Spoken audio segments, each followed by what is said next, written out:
Assalamualaikum warahmatullahi wabarakatuh. Halo Sobat Perjuangan, kembali lagi di Silang Alumni Season kedua oleh Kementerian Luar Negeri BEM KBM Unip Kabinet Setiakarsa tahun 2022. Nah, pada kesempatan kali ini izinkan saya, Rizky Akbar Habibi Surbakti, untuk memandu acara pada hari ini. Nah, adapun topik dan tema yang kita angkat pada hari ini adalah tantangan sarjana pasca kehidupan kampus setelah sarjana bisa apa? Nah, suatu topik yang sangat menarik teman-teman sekalian. Tentunya saya tidak sendiri pada kesempatan kali ini. Saya ditemani oleh salah satu alumni Universitas Bengkulu, yaitu Kak Anissa Salsabila. Nah, kebetulan Kak Salsa udah ada di sini nih, teman-teman. Sudah bersama saya saat ini Kak Salsa. Halo Kak Salsa. Halo Rizky. Nah, sebelum lanjut ya Kak ya, saya jelaskan sedikit mengenai tupoksi dari Silang Alumni. Nah, Silang Alumni itu sendiri itu adalah sejenis singkatan dari silaturahmi antar alumni. Nah, tujuan utamanya itu adalah untuk menjalin silaturahmi antar sesama alumni Unip, yang pada kesempatan kali ini kita kemas dalam bentuk podcast. Kak Salsa, gimana kabarnya Kak? Alhamdulillah baik kabarnya. Sekarang lagi sibuk ngapain Kak? Sekarang lagi sibuk kuliah sih. Itu aja kesibukannya. Ngambil magister ya Kak? Iya, ngambil magister. Kenegaraan di UGM? Iya, benar. Oke. Nah, Kak Salsa, kebetulan kan topik hari ini kan mengenai tantangan sarjana di pasca kehidupan kampus. Jadi pada topik kali ini diangkat karena banyak nih sarjana ketika lulus dari proses perkuliahan mereka tuh bingung mencari pekerjaan. Nah, mungkin bisa dimulai menurut Kak Salsa, apa sih yang menjadi tantangan terbesar sarjana ketika lulus kuliah?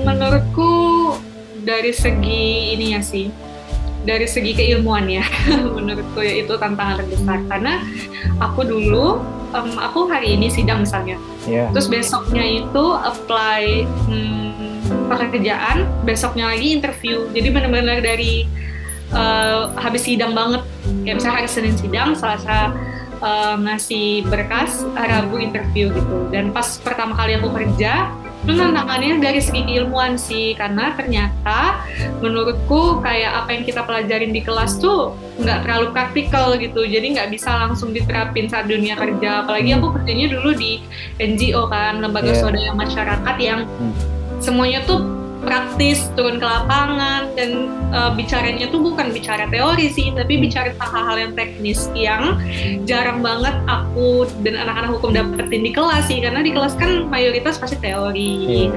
prinsip-prinsip kayak gitu-gitu, dan ternyata dalam dunia kerja itu kurang praktikal dan ya dipakai pasti dipakai sih, karena kita juga ngelakuin analisis gitu-gitu kan, cuma kurang kita jadi kurang terbiasa gitu untuk melihat hal-hal yang sifatnya teknis.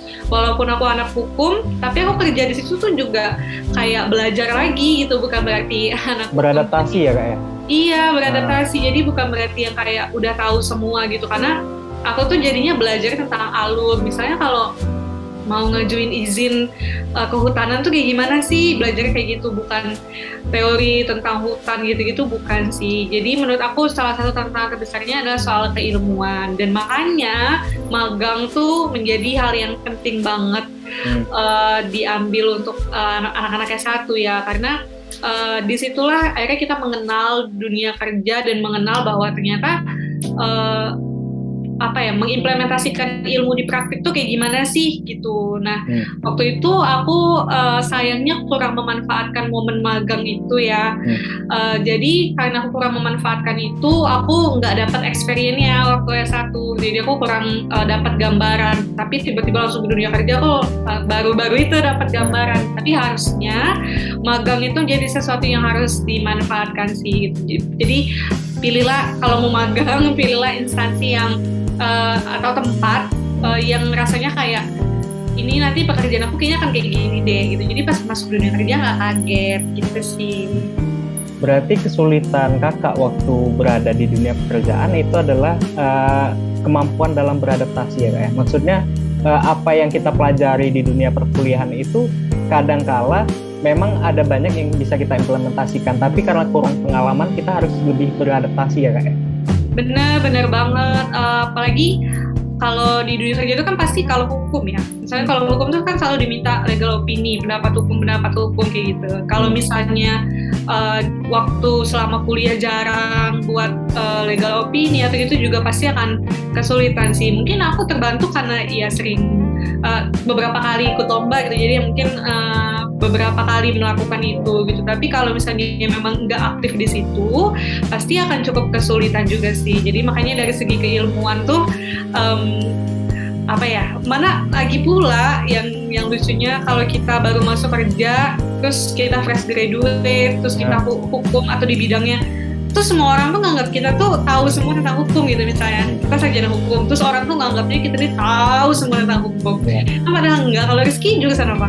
Kalau saya jurusan kesejahteraan sosial, FISIP. Kesejahteraan sosial ya. Yeah. Pasti orang menganggapnya kayak Rizky tuh udah tahu semua tentang KS, padahal KS tuh ada pembidangannya lagi ya. Iya emang. Ya kan, pasti orang masing-masing punya fokusnya lagi gitu, nggak semua kita pahami. Itu jadi kesulitan juga sih. Tiba-tiba ada orang yang nodong nanya ini, padahal itu bukan lingkup kita. Apalagi hukum kan juga ada pidana, perdata, tata negara, beda-beda lingkupnya gitu kan. Jadi itu juga sih yang jadi kesulitan. Intinya kalau aku jadi tadi beradaptasi di ilmu ya. Nah, berbicara tentang dunia kerja ya, salah satu kesulitan dari sarjana zaman sekarang itu tuh kan setiap perusahaan kan pasti ada syarat untuk memasuki perusahaan tersebut. Nah, salah satu syarat yang menyulitkan fresh graduate itu tuh kan adalah pengalaman bekerja, di mana fresh graduate kan gimana mau dapat pengalaman bekerja padahal mereka kan baru lulusan S1 gitu, baru lulus, gimana mau dapat pengalaman. Nah, cara kakak untuk mengatasi itu tuh gimana kak?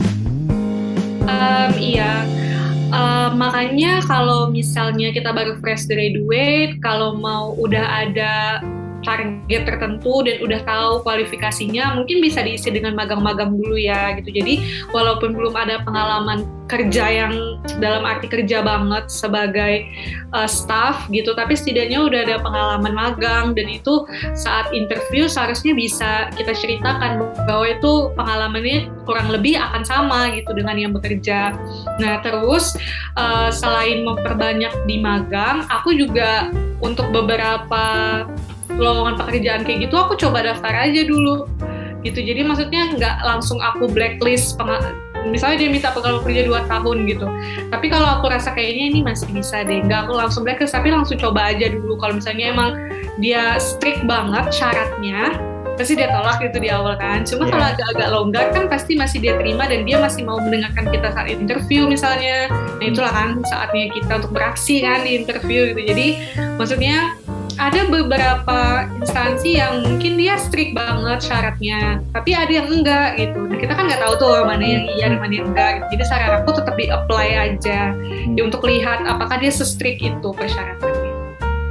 Berarti intinya perbanyak pengalaman kita selama masa perkuliahan, terus juga kita juga harus berani mencoba, berani meng-apply sesuatu ke dalam suatu perusahaan. Kita kan tidak tahu peruntungan kita di mana. Yang penting kita coba aja dulu. Lebih baik dicoba daripada tidak sama sekali. Begitu ya kak ya? Benar. Nah, dalam masa perkuliahan biasanya tuh kak untuk sarjana itu tuh ada 3 pilihan, ada itu mengalami 3 persimpangan dalam hidup menurut saya ya. Yang pertama itu memilih untuk lanjut studi seperti yang kakak lakukan sekarang, atau tamat kuliah langsung kerja, atau tamat kuliah langsung nikah.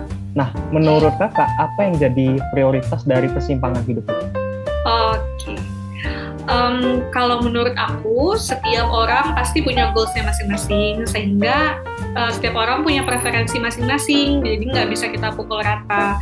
Tapi kalau pertanyaan yang tadi ditanyain ke aku emang udah punya goals tertentu. Aku tuh pengen jadi dosen gitu ya. Jadi aku harus cepat lanjut studi gitu karena dosen butuh yang S2 kan, yang magister, kalau nggak bisa gitu. Jadi makanya aku langsung sekolah gitu. Nah, aku juga memanfaatkan waktu nunggu aku itu dengan kerja gitu. Jadi maksud aku goals utama aku tetap harus lanjut sekolah karena udah tahu nih tadi goalsnya udah jadi dosen, tapi sambil nunggu masih ada waktu dan kesempatan juga isi waktu dengan bekerja. Jadi kalau dikasih pertanyaan kayak tadi harusnya dibalikin ke masing-masing orang ya. Masing-masing orang goalsnya mau jadi apa nih? Kalau misalnya emang goalsnya memang mau mencapai suatu profesi yang mengharuskan S2, ya berarti harus cepat-cepat sekolah kan, misalnya tadi dosen gitu.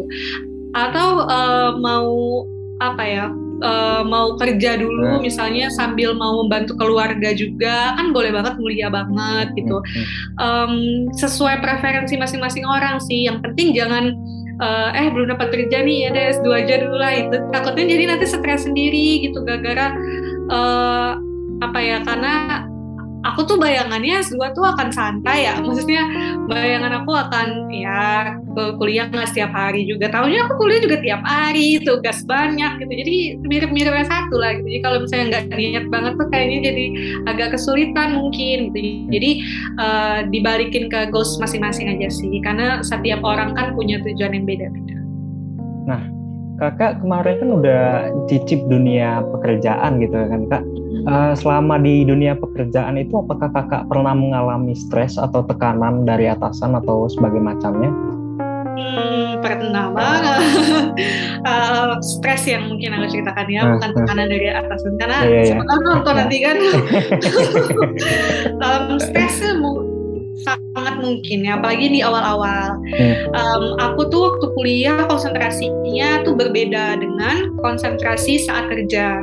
Kalau di kerja tuh kayak lebih hukum lingkungan gitu, sedangkan waktu di kuliah enggak gitu. Jadi aku kayak belajar ulang gitu, walaupun aku pasti dapat dasar-dasarnya waktu kuliah, cuma ketinggalan banyak kan, karena memang peminatannya nggak ke situ. Jadi belajar ulang dan dituntut cepat kan, karena dia mau aku masuk tuh harus langsung ngerjain beberapa hal dengan cepat gitu. Nah mungkin itu sih salah satu stresnya. Tapi dari itu aku banyak belajar tentang adaptasi. Jadi kayak memahami bahwa kalau mau paham sesuatu tuh jangan buru-buru gitu loh. Maksudnya semua kan pasti take time. Jadi belajar pelan-pelan gitu. Mungkin aku kemarin jadi stres gara-gara aku tuh pengen cepet gitu, pengen jadi master cepet gitu di bidang yang aku kerjain itu gitu. Cuma kan ternyata enggak, masih butuh waktu.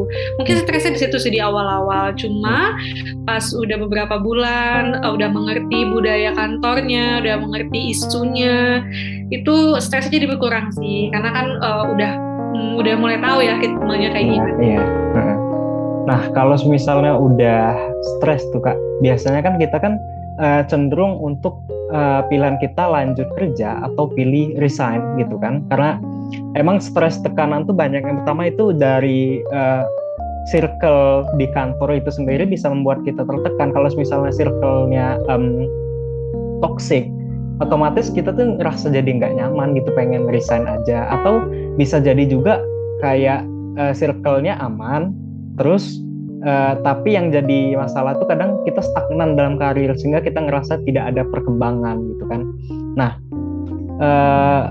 Kak Salsa sendiri ya, menurut Kakak kalau misalnya Kakak lagi stres, apa yang Kakak lakukan?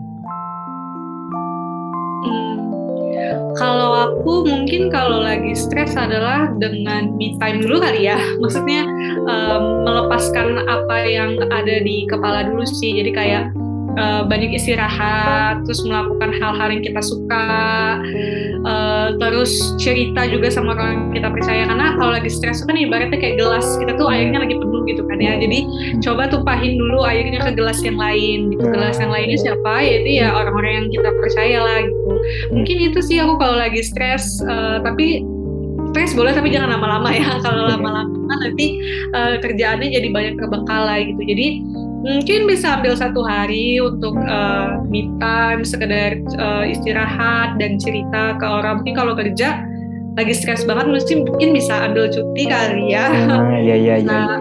Bisa ambil cuti untuk atau healing kali ya. Bisa ngambil cuti untuk healing. Jadi mungkin itu sih, jadi lebih banyak istirahat aja dulu. Karena kadang-kadang yang bikin orang stres adalah kalau orang kerja tuh suka overtime. Kayak pulang jam 4 nih, ini masih semangat sampai malam. Kalau aku dulu, kalau nggak penting-penting banget, aku tuh nggak mau berpikir tentang kerjaan setelah sejam 4 berakhir. Aku tuh kayak berat banget untuk itu gitu. Tapi kalau misalnya memang diharuskan banget dan urgent banget, baru aku akan ya udah deh mau kerjaan. Cuma sebisa mungkin aku kalau udah 4 peng itu udah nggak ada pikiran soal kerjaan sih. Karena itu kan salah satu mental health juga ya. Kalau misalnya bikin kerjaan terus kan, siapa tahu nanti kita jadi burn out gitu dan cepet bosen atau gimana. Gitu. Jadi sebisa mungkin mengatur pola bekerjanya sih, karena banyak juga takutnya kalau yang baru-baru kerja tuh takutnya kayak masih excited kan, jadi kerjanya tuh semangat gitu. Jadi di awal dia sprint, nanti lama-lama dia mulai maraton yang makin lambat gitu kan. Jadi ritme bekerjanya harus dijaga juga sih biar kasih. Nah, kakak bilang tadi kan kakak pokoknya jam 4 itu sudah harus pulang gitu ya kan kak? Karena emang jam kerja kakak emang udah habis, sudah batas di situ kan. Nah, salah satu permasalahan lagi ketika kita masuk ke dalam dunia pekerjaan itu tuh sebagai pegawai baru ya, kita tuh sering nggak enakan gitu loh kak. Nolak tugas dari atasan, bantuin temen atau segala macem gitu. Nah, kalau kakak pribadi, kalau misalnya tugas itu tidak terlalu urgent, kakak nerima atau enggak? Kalau misalnya ada kerjaan dan butuhnya memang belum cepat gitu, mungkin aku akan ya udah jadi pekerjaan di besok hari gitu, nggak jadi kerjaan di hari itu juga karena waktunya udah lewat gitu. Cuma kalau emang butuh banget dan itu memang kebutuhan tim gitu dan memang ini ya pasti aku akan lakuin sih. Jadi sesuai konteks dan sesuai keadaan sih gitu. Kalau misalnya masih bisa ditolerir, masih bisa besok gitu kan, ya jadikan kerjaan besok gitu. Jadi jangan terlalu memaksakan diri juga sih, selagi misalnya memang nggak urgent ya jangan dijadikan kerjaan di hari itu gitu. Jadi sesuaikan dengan konteks dan keadaan aja sih. Karena perhatian kita concern kita kan di mental health ya kak ya. Karena bisa burn out juga kalau misalnya kita setiap hari pulang jam 4 terus gitu kan. Iya, selain butuh uang, kita juga butuh mental health yang sehat ya. Emang isu-isu milenial sama Gen Z emang di mental health sih kak concernnya. Iya. Nah, kita balik lagi ya kak ya di masa perkuliahan. Kakak tuh pernah nggak sih ngerasa salah jurusan gitu kak? Biasanya kan itu tuh penyakit yang terjadi di pertengahan semester tuh penyakitnya kak. Iya, alhamdulillahnya banget aku nggak merasa aku salah jurusan sih, karena buktinya aku masih lanjut. Alhamdulillahnya itu karena memang aku udah membaca nih dari kita semansa kan, tahu Bukam kan, masih ingat kan? Kan 4 pilar banget ya. Setiap hari aku tuh menghafal undang-undang dasar gitu-gitu. Nah, aku tuh rela banget menghafal undang-undang dasar itu sampai aku tuh dari rumah ke Semansa, emang duit tunggal juga sih di rumah aku, cuma memang agak jauh lah. Tapi aku rela aku jalan kaki aja. Aku nggak mau naik ojek, aku nggak mau bawa motor, biar aku bisa ngapal di jalan.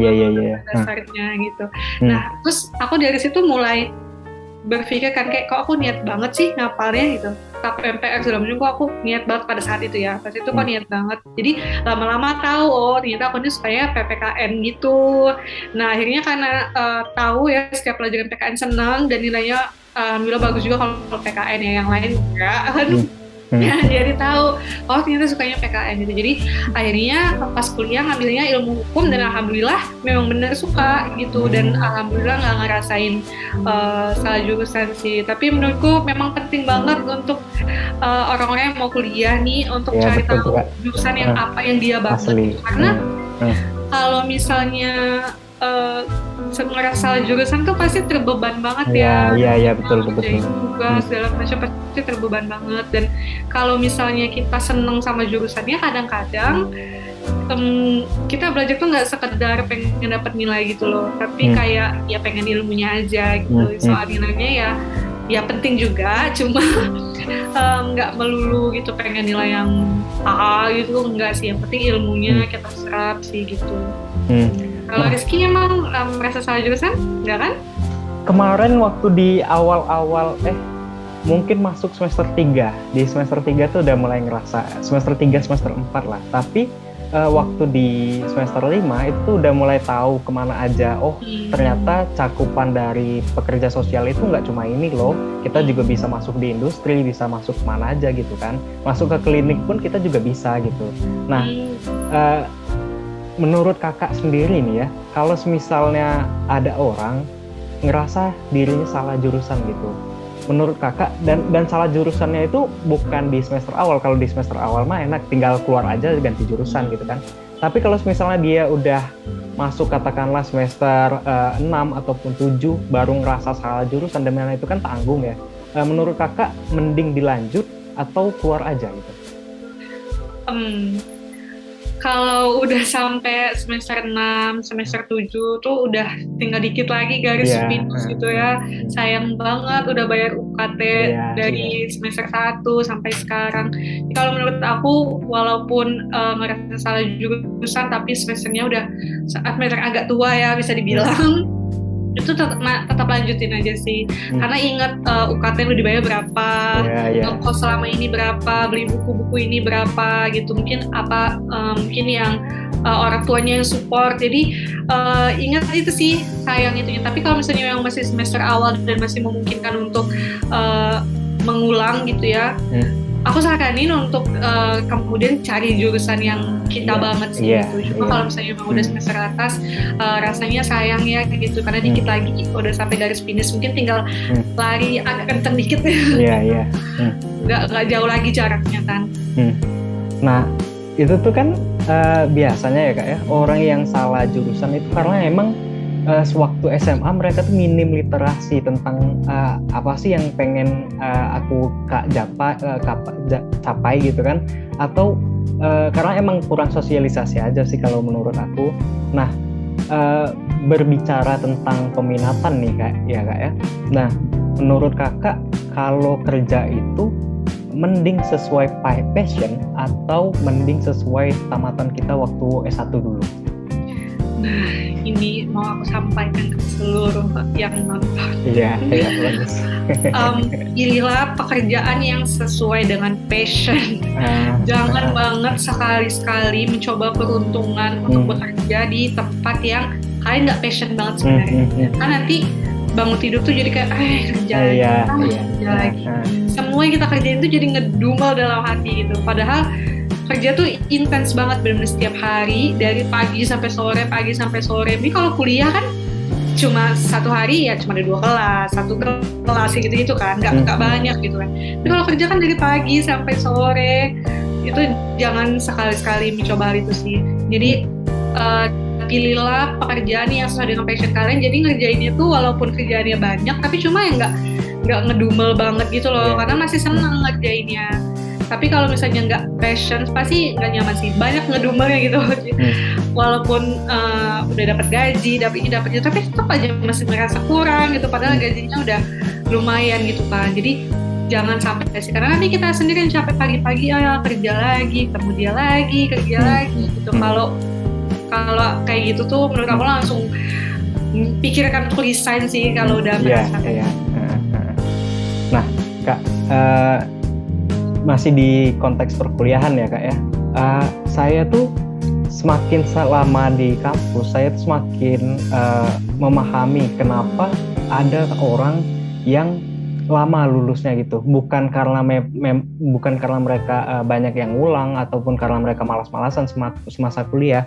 Saya pernah ngobrol sama salah satu cutting saya bertanya kepada beliau, kenapa sih si beliau ini belum lulus juga, dan akhirnya beliau jawab gini, kalau lulus mah gampang, dia bilang, pengen cum laude gampang, dia bilang, cuma yang kakak kejar ya Bar ya, kakak tuh pengen nyari pengalaman selama masa perkuliahan. Nah, selama di perkuliahan itu kan kita banyak ikut-ikut proyek dosen, terus juga kita masih bisa magang gitu, banyak opportunity yang bisa kita siapkan untuk dunia pekerjaan. Nah, Itu menarik menurut Rizky ya Kak ya. Kalau menurut Kakak pribadi, mana yang jauh lebih penting, lulus tepat waktu dan atau lulus cari pengalaman dulu baru lulus gitu Kak? Lulus di waktu yang tepat. Ini itu pilihannya. Setiap orang kan sekali lagi ya, setiap orang punya preferensi yang beda-beda, punya tujuan yang berbeda, punya goals yang berbeda. Sebenarnya benar juga apa yang disampaikan oleh temannya Rizky tadi ya. Dia pengen cari pengalaman dulu karena title mahasiswa itu memang yang paling banyak privilege-nya di mana-mana. Kalau kita bilang kita mahasiswa, orang tuh memaklumi kita semua gitu. Jadi misalnya kita mau cari pendanaan pasti gampang kalau mahasiswa, mau cari pendanaan riset apa segala macam, mau kewirausahaan dan lain-lain dengan title mahasiswa tuh pasti cepat dapatnya gitu. Karena setiap orang punya preferensi yang beda-beda. Kalau aku merasa itu tuh pengalaman itu harusnya dimaksimalkan di semester-semester yang di bawah gitu. Jadi maksud aku ya, tapi lagi-lagi ya, ini kan setiap orang punya preferensi ya, jadi setiap orang punya pendapat masing-masing. Cuma kalau tadi ditanya ke aku, mungkin aku mengakui bahwa pengalaman-pengalaman itu penting ya, ikut dosen, ikut pengabdian, ikut penelitian, tapi itu aku maksimalkan di semester-semester yang ke bawah gitu. Nah, di semester yang seharusnya aku skripsi, yang seharusnya aku akan wisuda, ya tetap aku jalani gitu. Tapi again, setiap orang tuh siapa tahu rezekinya lebih ini kan, lebih banyak.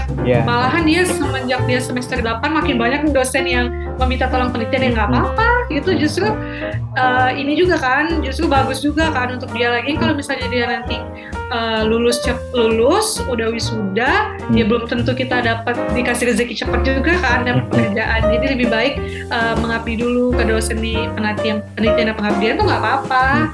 Bagus banget gitu. Cuma kalau case aku kemarin emang kayak udah gak ada kegiatan lagi gitu, kayak emang udah habis nih, apa dosen udah menyadari aku sudah mau lulus apa gimana, aku nggak tahu juga gitu. Jadi karena aku merasa kegiatannya emang kayak udah nggak ada lagi nih gitu, jadi aku memutuskan untuk itu ya udah lulus di tahun ini gitu. Cuma kalau kegiatannya masih banyak dan belum punya proyeksi juga nanti mau kuliah mau kerja di mana atau mau mendaftar di mana atau mau ngapain, belum ada preferensi, lebih baik isi kegiatan dengan itu nggak apa-apa, selagi itu memang masih kegiatan yang positif ya. Nah, itu menarik tuh Kak. Berarti kan selama masa perkuliahan prioritas kita tuh untuk lulus, karena kebahagiaan orang tua kita tuh kebahagiaan orang tua kita yang terbesar, salah satu yang terbesar itu adalah melihat kita memakai toga dan dipindahkan oleh Pak Rektor gitu ya Kak ya? Iya, tapi nggak harus lulus tepat waktu, kan di waktu yang tepat. Iya, di waktu yang tepat tuh kapan ya tergantung masing-masing orang. Nggak ada yang sama sih menurut waktu wisuda tuh. Kebetulan aja kita ada periode-periodenya wisuda, jadi bisa bareng gitu kan. Tapi sebenarnya enggak sih, karena waktu yang tepat tuh beda-beda. Nah Kak, masuk lagi ke dunia pekerjaan ya Kak ya.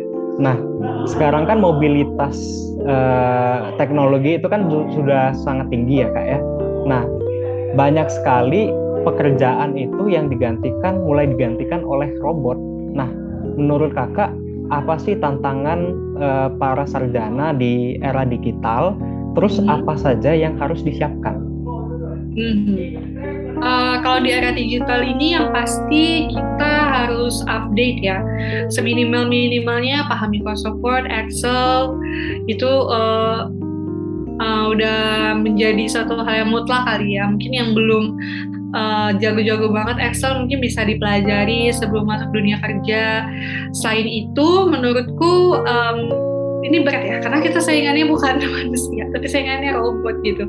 Menurutku ini sih, walaupun robot tuh hebat, tapi aku percaya banyak hal yang nggak bisa dilakukan sama robot yang sama kayak yang dilakukan manusia. Robot nggak bisa menunjukkan etos kerjanya, nggak bisa menunjukkan semangatnya. Dia akan bekerja sesuai komen, sesuai perintah gitu kan, sesuai pencetannya nih mau pencet apa gitu kan baru dia akan bekerja. Tapi kalau manusia kan etos kerjanya kelihatan, semangat kerjanya kelihatan, perkembangannya kelihatan. Jadi yang harus tunjukin itu sih etos kerja, integritas. Robot kan nggak punya kan, jadi cuma dia bekerja di ini aja sesuai dengan apa yang kita ketik di keyboard gitu. Jadi menurutku memperbanyak value dalam diri sih untuk kerjaan. Jadi kayak integritas, semangat kerja, terus kayak loyalitas dalam bekerja, work in team. Kalau robot kan juga nggak bisa ya work in team gitu kan. Bagaimana kita bisa setiap lagi diskusi tim tuh kita bisa ikut ngasih pendapat, kita nggak cuma diem aja. Terakhir nih Kak ya, dari saya pribadi juga mengajukan pertanyaan. Menurut saya setiap orang yang memiliki prestasi besar, setiap orang yang memiliki banyak sekali prestasi dan pengalaman, itu tuh adalah orang-orang yang memiliki visi. Nah, apa sih yang menjadi visi atau tujuan akhir dari Kak Salsa? The biggest goal, final goal Kak Salsa sendiri. Goals aku hanya pertanyaannya filosofis banget ya, aku sulit banget ya. Memang pertanyaan terakhir itu mesti kayak gini harusnya. Iya emang.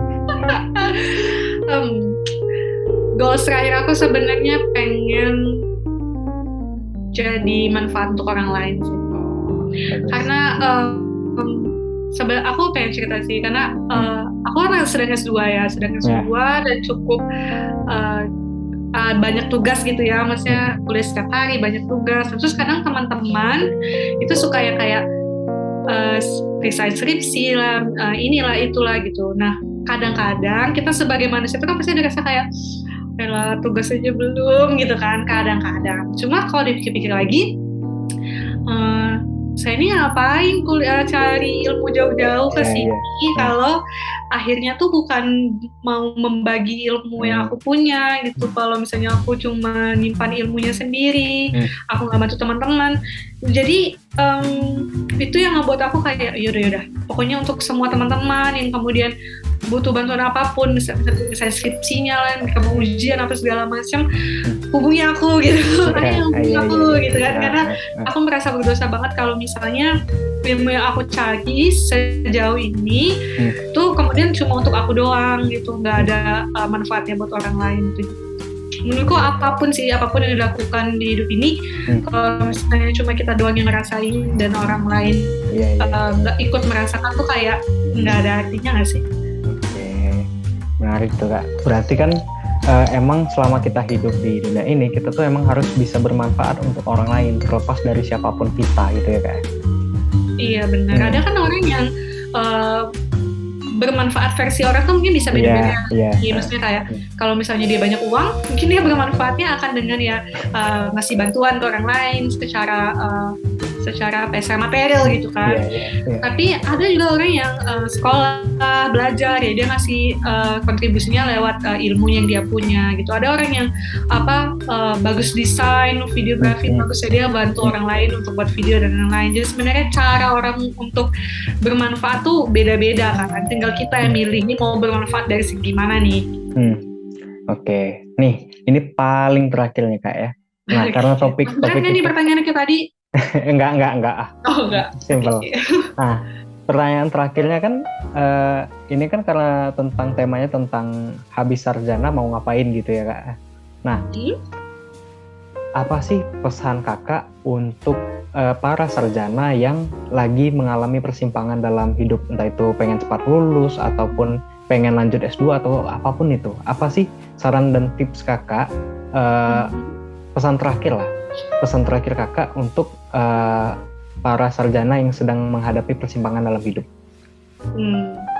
Jangan pesan terakhir dong. Oh iya. Pesannya adalah jangan terburu-buru sih. Jangan cepat-cepat harus dapat kerja cepat-cepat gitu, harus ini cepat-cepat gitu. Jangan terburu-buru, harus sabar. Itu karena kalau terburu-buru nanti tiba-tiba dapat kerjaan yang nggak sesuai passion kita, karena mindset kita tuh adalah yang penting dapat kerja.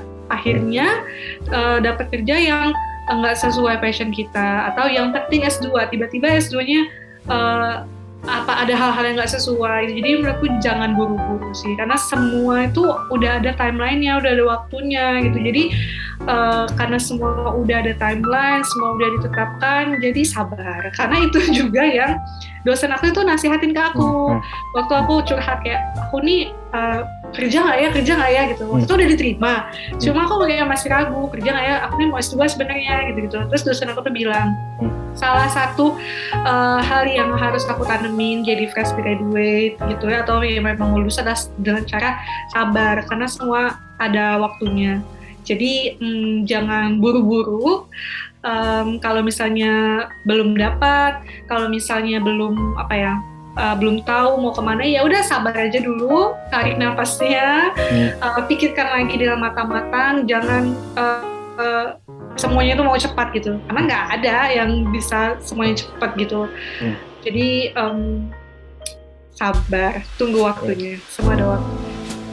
Berarti pesan terakhir Kak Salsa, jangan terlalu terburu-buru, sabar, semua pasti ada waktunya, itu ya Kak ya? Soalnya kalau buru-buru tuh pasti ada aja yang ada aja miss nggak sih?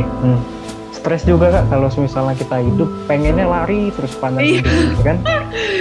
Padahal lari aja ada macam-macam ya, sprint. Iya.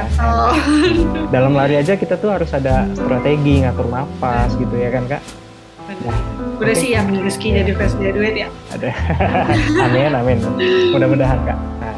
Dah, itu aja Kak. Makasih banyak ya Kak Salsa ya. Terima kasih juga. Pengalaman yang sangat berharga, apa yang bisa kita pelajari di hari ini teman-teman adalah suatu hal yang sangat berharga. Nah, thank you Kak Salsa, terima kasih atas waktunya. Terima kasih. Terima kasih banyak, sekali lagi terima kasih ya Kak ya. Sampai jumpa lagi. Terima kasih Rizky. Sampai jumpa kembali Kak. Thank you.